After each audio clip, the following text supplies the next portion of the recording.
Ladies and gentlemen, boys and girls, children of all ages, you are watching Off the Track, and it is time to drop the hammer. So getting into Red Bluff, and I want to talk with you about how it's changed, because on the podcast, the first 5 episodes, we've mentioned Red Bluff a lot. It's a huge character throughout my YouTube videos. Obviously, we shoot 13 to 15 vlogs there every single year during the winter. Bennett and I, we've mentioned it quite a lot, how prestigious Red Bluff is, the history behind the place, how tough it is to win there, and the competition. And I want the viewers to hear it from someone else, because we always talk about this.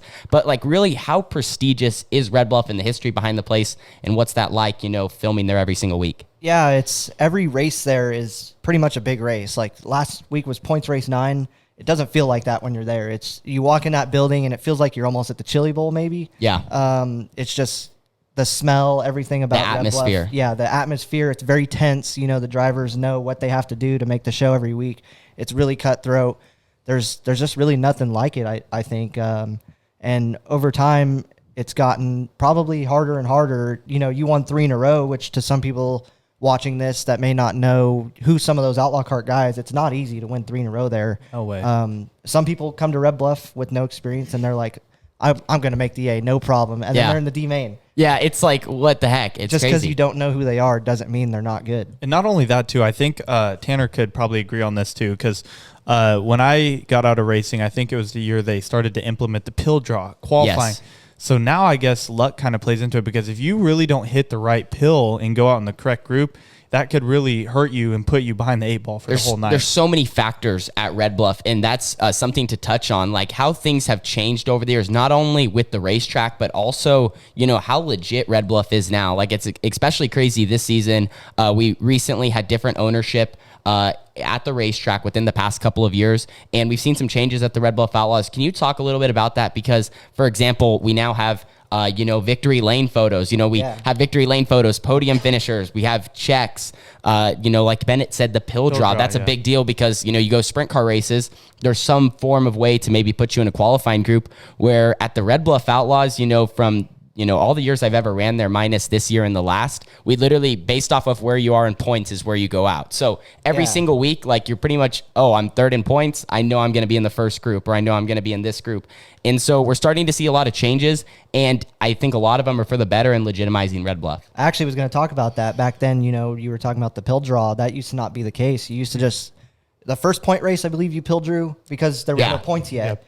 And then after that, if you were the points leader, there was either like a 50% invert or a 25% or something. Yeah, I think that was every couple races. They would change and switch off. Yeah, so if you're the points leader, you pretty much went out first or 4th group at the latest. But now, you could draw the 100 tomorrow or this weekend, and you're the last car out. Yeah, hopefully you don't jinx us, because it has been good to go. Well, this last weekend, actually, the track stayed gripped up throughout most of the night, or throughout most of the qualifying sessions, I should say, and it really didn't matter, but that definitely plays a big factor with trying to go quick time. A lot of times we've been seeing, the first or second or third group, and then after that, the track gets much slower. Yeah, the second and third group, I think, has been kind of the more dominant once it cleans off a little bit. Yeah, because they run the heat races with the box stocks, and it kind of gets it dirty, so once that dust is cleaned off, that's when it really starts to give some character. Pistol Pete last week, I actually think he went 4th, second to last group. So. Yeah, he did go out fairly late.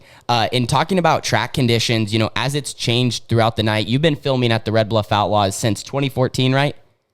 Yeah, from in the crow's nest on the backstretch, actually. It kind of evolved over time, started out in that crow's nest, eventually made my way up to the video platform. I graduated. Yeah, now you have your own platform up there. You get to set up every single week, and watching from up there, you have a great view of the whole track. How has things really changed since, maybe when you first started, as far as the racing wise? I know we always joke maybe it was a little bit more brutal back then, and now how the racing is a little bit more professional and people really see Red Bluff in a different light. It definitely was. Back then, we saw people just wrecking each other for no reason. We still kind of see that, the bad apples really don't forget their habits. But Red Bluff back then, I feel like was way worse when it came to the dirty driving and stuff. But now it's actually gotten way cleaner. I know some people still say it's bad or worse or whatever, but watching all those races, it's definitely improved. It's not how it was when I first started. Yeah, I remember back in the day, if you recall this. So I think it was when Ryan first started RFC. there was the big battle between QRC and RFC and the house car drivers every main event. Yeah. I remember that's when the track was dry slick, maybe a little gripped up. You could maybe get away with an 11, but for sure a 33. And I don't know if you remember, but those house carts between QRC and RFC would go at it quite a bit back then too. Yeah. We've seen the transition throughout the years of, the guys coming through and drivers going out, and now the class that we have that we race against on a weekly basis. Yeah, exactly. It's the competition's changed over time, track conditions, just everything about Red Bluff's changed. You touched on the track conditions. It's definitely, with the car count we have, it's harder for them to keep, moisture in the track. It's just a lot of cars on the track, long day.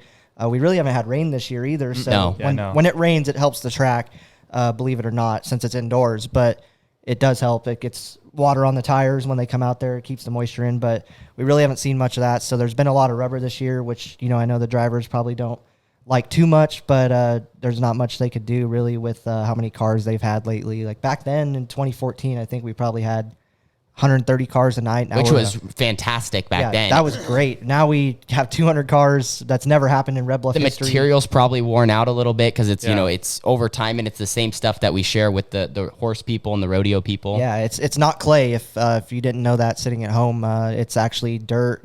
And the horses use it to barrel racing and stuff like that. So they have to make sure the dirt is soft enough for their hoofs, and clay is not soft. Yeah, but one of the cool things about that too is we have such a big car count now, as you guys can agree. And like you were saying, the racing has got a lot more respectable for sure. And that's super cool to see because, with just a huge amount of cars, a big class, and now that we're kind of on the big platform with your Fast Four Media broadcasting us out to the whole world, everyone gets to watch highlights on we've been cleaning it Facebook, up for sure. Instagram, Twitter, get the chance to post a little bit on YouTube. And that's really where we want to dive into next on your story.